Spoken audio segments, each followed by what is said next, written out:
नमस्कार, मी संदीप देसाई. बुलेटिनमध्ये आपल्या सगळ्यांचं स्वागत. बुलेटिनच्या सुरुवातीलाच आजच्या 3 महत्त्वाच्या आणि मोठ्या बातम्या पाहणार आहोत. रात्री उशिरा काँग्रेस आणि भाजपच्या महाराष्ट्रातील काही उमेदवारांची यादी जाहीर झालेली आहे, ज्यामध्ये भाजपचे 6 आणि काँग्रेसचे 5 उमेदवार जाहीर करण्यात आलेले आहेत. तर दुसरीकडे राज्यात काँग्रेस एनसीपीसह काही मित्रपक्ष आघाडीची घोषणा आज करण्याची शक्यता आहे. त्यामुळे या महत्त्वाच्या घडामोडी आहेत. महाआघाडीची आज घोषणा होणार आहे. भाजपची यादी जाहीर झालेली आहे, त्यामध्ये 6 नावांची घोषणा झाली आहे. तर काँग्रेसने सुद्धा राज्यातल्या 5 नावांची घोषणा केलेली आहे.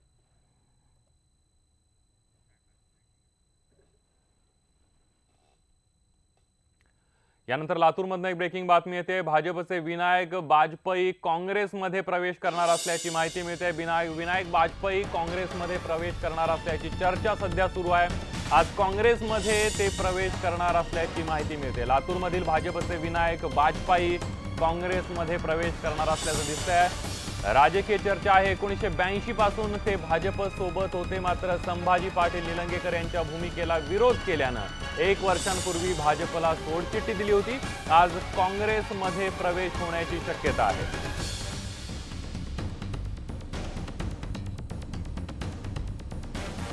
आपण बघतोय लातूरमधील भाजपचे विनायक बाजपेयी काँग्रेसमध्ये प्रवेश करणार असल्याची चर्चा आहे. 1982 पासून ते भाजप सोबत होते, मात्र संभाजी पाटील निलंगेकर यांच्या भूमिकेला विरोध केल्याने 1 वर्षांपूर्वी भाजपला त्यांनी सोडचिठ्ठी दिली होती, मात्र ते आज काँग्रेसमध्ये प्रवेश करणार असल्याचं दिसतंय.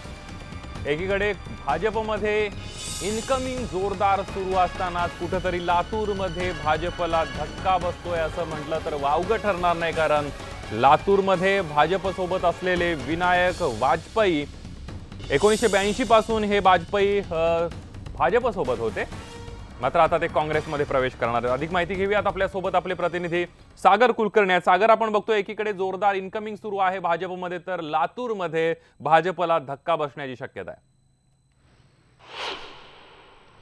लातूर येथून भाजपाचे उमेदवार काल घोषित करण्यात आले आज रात्री मध्यरात्री. त्याच्यानंतरनं ही घडामोड दिसून येते आहे.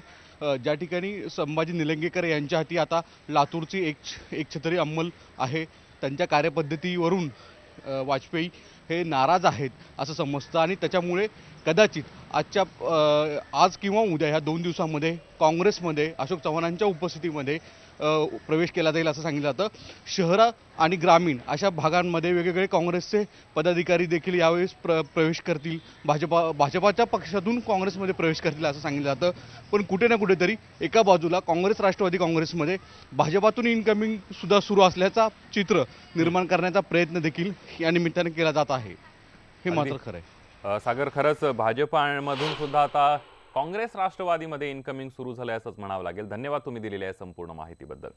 भाजपची 36 उमेदवारांची यादी रात्री उशिरा जाहीर झाली. यामध्ये आंध्र प्रदेश, आसाम, महाराष्ट्र, ओडिशा या राज्यातल्या उमेदवारांचा समावेश आहे. यामध्ये भाजपने महाराष्ट्रातील 6 उमेदवारांची नावं जाहीर केली असून पुण्यातून गिरीश बापट यांना उमेदवारी देण्यात आली आहे, तर बारामतीमधून कांचन राहुल कुल यांना उमेदवारी दिली आहे. तर काँग्रेसनं भिवंडीतून सुरेश टावरे यांना उमेदवारी दिली आहे. नांदेडमधून प्रताप चिखलीकर, जळगावमधून स्मिता उदय वाघ, दिंडोरीतून डॉक्टर भारती पवार, सोलापूरमधून जय सिद्धेश्वर स्वामी यांना उमेदवारी देण्यात आली. आणि त्यानंतर भाजपची 51 उमेदवारांची यादी जाहीर झाली आहे. 22 आंध्र प्रदेशच्या उमेदवारांचा यामध्ये समावेश असून मेघालयातील एका उमेदवाराची निश्चिती करण्यात आली आहे. एक नजर टाकूयात भाजपच्या यादीमध्ये कुणाकुणाचा नंबर लागलेला आहे. पुण्यामधनं आपण बघतोय गिरीश बापट आहेत, बारामतीमधून कांचन कुल आहेत आणि जळगावमधून स्मिता वाघ यांना उमेदवारी देण्यात आली. तर नांदेडमधून प्रताप पाटील चिखलीकर, दिंडोरीमधून भारती पवार, सोलापूरमधून जय सिद्धेश्वर स्वामी यांना उमेदवारी देण्यात आली. कुणाकुणाचा विद्यमान खासदारांचा पत्ता कट झालाय त्यावर एक नजर टाकूयात. पुण्याचे खासदार अनिल शिरोळे असतील, हरिश्चंद्र चव्हाण विद्यमान खासदार आहेत दिंडोरीचे, आणि शरद बनसोडे सोलापूरचे विद्यमान खासदार आहेत. यांचा पत्ता भाजपनं कट केलेला आहे. आपण बघितलं की कुणाकुणाला उमेदवारी देण्यात आलेली आहे आणि कुणाकुणाचा पत्ता कापण्यात आलेला आहे. काँग्रेसच्या उमेदवारांच्या यादीत प्रदेशाध्यक्ष, मुंबई अध्यक्ष आणि सध्याच्या खासदारांच्या उमेदवारीबाबत अजूनही चित्र स्पष्ट झालेलं नाहीये. नांदेडमध्ये अशोक चव्हाण, मुंबई काँग्रेस अध्यक्ष संजय निरुपम आणि हिंगोली राजीव सातव यांच्याबाबत अजूनही चित्र स्पष्ट झालेलं नाहीये. काँग्रेसने महाराष्ट्रातील उमेदवारांच्या 3 याद्या घोषित केल्यात। अशोक चव्हाण यांनी आपल्या पत्नी अमिता चव्हाण यांचं नाव उमेदवारीसाठी पुढे केलं होतं। दुसरं मात्र सध्या खासदार राजीव सातव यांच्याकडे गुजरात प्रभारी पद आहे, त्यामुळे निवडणूक लढवायची की नाही हा निर्णय त्यांनी राहुल गांधींवर सोपवलाय। तर मुंबई काँग्रेस अध्यक्ष संजय निरुपम उत्तर पश्चिम मतदारसंघातून निवडणूक लढवण्यास इच्छुक आहेत, पण आतापर्यंत आलेल्या काँग्रेसच्या 3 लिस्टमध्ये याच प्रमुख नेत्यांच्या नावांची वर्णी मात्र लागलेली नाहीये।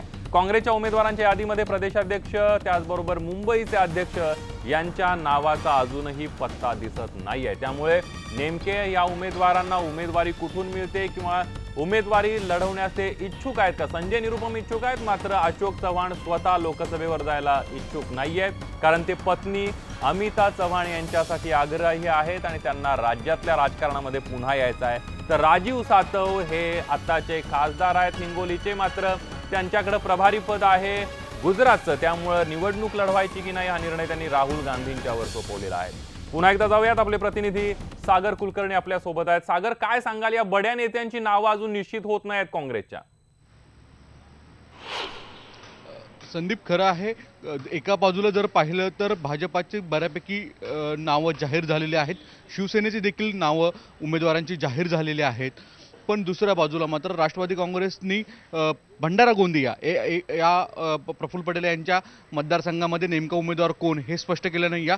आणि त्याचवेळी सगळ्यात महत्त्वाची गोष्ट म्हणजे राज्यामध्ये काँग्रेसचे प्रदेशाध्यक्ष असणारे अशोक चव्हाण नांदेड येथून निवडणूक लढवणार का याबाबत सगळ्यांची उत्सुकता आहे, कारण की पहिल्यांदा अशोक चव्हाण निवडणूक लढवणार नाहीत तर त्यांच्या पत्नी अमिता चव्हाण या निवडणुकीत रिंगणात असतील असं सांगितलं जात होतं।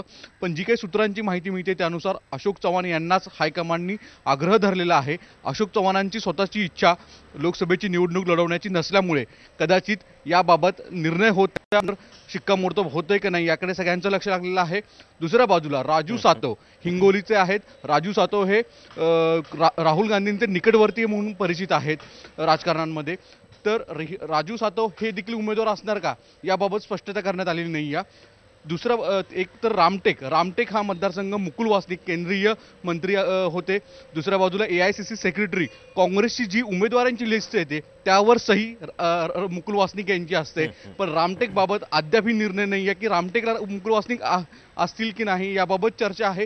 गजीबाई यांचं नाव चर्चा सुरू आहे त्याबाबत स्पष्टता नाही आहे। या सगळ्या पार्श्वभूमीवर मुंबई काँग्रेसचे अध्यक्ष देखील प्रश्नचिन्ह उपस्थित आहे की संजय निरुपम हे नेमके कुठे उभं राहणार, कारण की त्यांना पूर्वी गुरुदास कामत यांचा जो मतदारसंघ आहे उत्तर पश्चिम यातून निवडणूक लढवायची आहे, पण काँग्रेसचा असणारा विरोध हेच नेमकं कारण आहे की काय ज्याच्यामुळे उत्तर मुंबई आणि उत्तर पश्चिम याबाबतचा उमेदवार नेमका कोण हे स्पष्ट होत नाही। या सगळ्या पार्श्वभूमीवर राज्यातले काँग्रेसचं नेतृत्व ज्यांच्या हाती आहे त्यांचीच उमेदवारी स्पष्ट होत नसल्यामुळे एक वेगळीच चर्चा रंगू लागलेली आहे। नेमकी ही उमेदवारी कधी जाहीर होणार, कारण की आज राज्यात काँग्रेस राष्ट्रवादी काँग्रेस महाआघाडीची अधिकृत घोषणा होत आहे, प्रेस होत आहे। अशा परिस्थितीमध्ये काँग्रेसच्या नेत्यांची नावं जर जाहीर होत नसतील तर काय परिस्थिती सुरू आहे याची एक साधारणतः चर्चा जी आहे ती राजकारणामध्ये अधिक रंगू लागलेली आहे। अगदी, आणि आता थोडेच दिवस राहिलेले आहेत, त्यामुळे आता कधी ही यादी जाहीर होते, बड्या नेत्यांच्या नावावर कधी शिक्कामोर्तब होतं हे बघावं लागणार आहे। तुर्तास धन्यवाद सागर, तुम्ही दिलेल्या संपूर्ण माहितीबद्दल।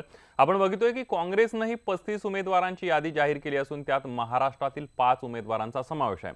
काँग्रेसने चंद्रपूरमधून विनायक बांगडे, जालन्यातून विलास अवताडे, औरंगाबादमधून सुभाष झांबड, भिवंडीतून सुरेश टावरे आणि लातूरमधून मच्छिंद्र कामत यांना उमेदवारी जाहीर केली आहे।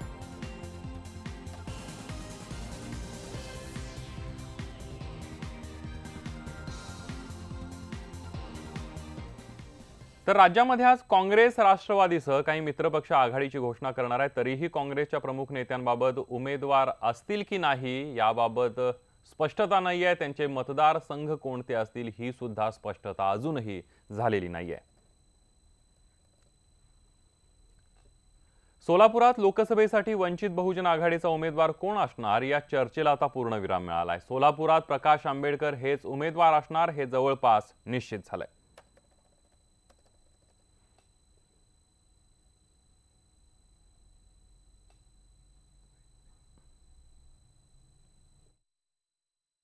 हे बघा, आता हे निश्चित आहे की काँग्रेस किंवा भाजप असो कोणालाही बाळासाहेब इकडे उभं राहायला नको आहेत, कारण त्यांची सीट सरळ कापली राहणार आहे। पण आता उलट सलट चर्चा हे करत राहणार आहेत आणि हा त्यांचा अपप्रचाराचा सगळ्यात मोठा माध्यम आहेच। पण आता बाळासाहेबांनी स्वतः 3-4दा स्पष्टीकरण दिले आणि लक्ष्मण मानेंनी एका सभेत जाहीर केले, तर आता ह्याच्यावर मोठा खुलासा किती पाहिजे?